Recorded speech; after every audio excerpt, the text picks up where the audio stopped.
अस्सलाम वालेकुम। दुनिया व्लॉग के साथ मैं हूं अंजुम फारूक। मियां नवाज शरीफ की नाअहली ख़त्म होने के करीब है।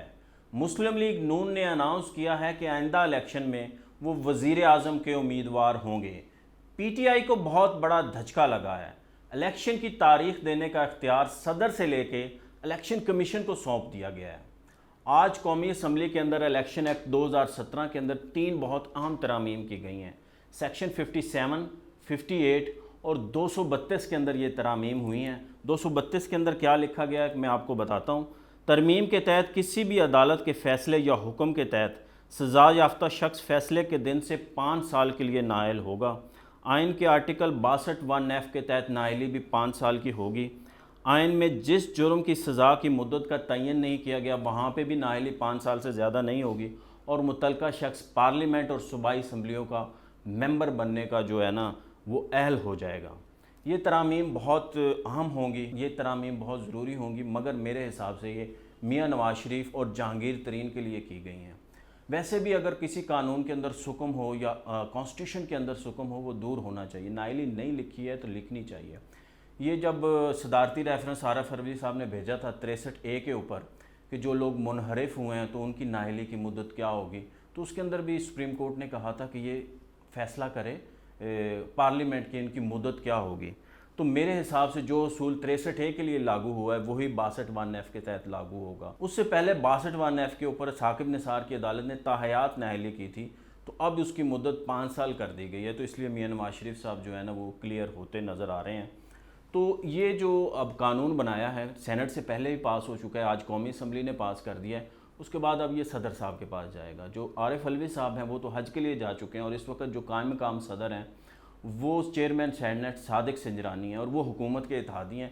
तो वो गुमान गालिब है कि वो फ़ौरन उसके ऊपर साइन कर देंगे और उसके बाद ये एक्ट बन जाएगा और कानून बन जाएगा और उसके बाद मियां नवाज शरीफ की और जहांगीर तरीन की नाअहली का जो सफ़र है ना वो तमाम हो जाएगा और उसके बाद वो क्लियर हो जाएंगे। तो मेरे हिसाब से सदर साहब ने भी एक ये रास्ता दिया है, क्योंकि वो पीटीआई के चेयरमैन से कोई बहुत ज़्यादा खुश नहीं है। उसके पहले भी वो एक पहले उनका एक रिकॉर्ड रहा है पूरा साल, वो उनके पास जो भी बिल आता था वो साइन नहीं करते थे, वो रोकते थे, 14 दिन रोकते थे, उसके बाद दोबारा जाता था तो वो साइन नहीं करते थे। बड़े अहम बिल उन्होंने रोके हैं, तो 25 दिन तक वो रोकते थे मगर उसके बाद वो खुद बन जाता था। मगर उस पिछली दफ़ा भी अपील का हक जब दिया गया 184(3) के अंदर, उस बिल के ऊपर भी उन्होंने फ़ौरन साइन कर दिया और इस दफ़ा तो वो रास्ते से ही हट के चले गए हैं। अब ये मियां नवाज शरीफ स्पेसिफिक है, जहांगीर तरीन स्पेसिफिक है, ये अदालतों में चैलेंज होगा या नहीं होगा। मेरे हिसाब से अगर ये अदालत के अंदर चला भी गया तो अदालत ने तो खुद कहा था 63A के अंदर कि आपके अगर नाअहली नहीं लिखी हुई तो आप लिख दें, तो उन्होंने 62(1)(f) पे ऊपर लिख दिया और वही 63A के ऊपर भी लागू होगी। तो ये मेरे हिसाब से इसके अंदर अगर ना हो भी गया तो कोई इतना फ़र्क नहीं पड़ेगा।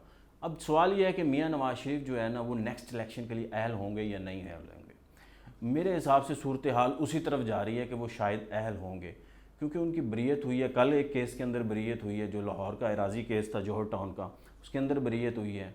और एमन फील्ड के अंदर उनकी ऑलरेडी सज़ा मुअत्तल। अब एक केस है अल अज़ीज़िया, उसके अंदर उनको 7 साल की सज़ा हुई है और उसके अंदर वो इश्तिहारी हैं। वो इस्लामाबाद हाई कोर्ट जाएंगे, इस्लामाबाद हाई कोर्ट से अगर उनको ज़मानत मिल गई और उनकी सज़ा मुअत्तल होगी जैसे कि उनको एवन फील्ड के अंदर, फिर वो इलेक्शन लड़ने के अहल हो जाएंगे, उनकी मुद्दत भी ख़त्म हो जाएगी और उसके बाद जो नेक्स्ट इलेक्शन होगा यही हाल जहांगीर तरीन साहब के साथ भी होगा। दूसरी जो इलेक्शन एक्ट 2017 के अंदर अहम तरामीम की गई हैं वो 57 और 58 सेक्शन के अंदर की गई हैं।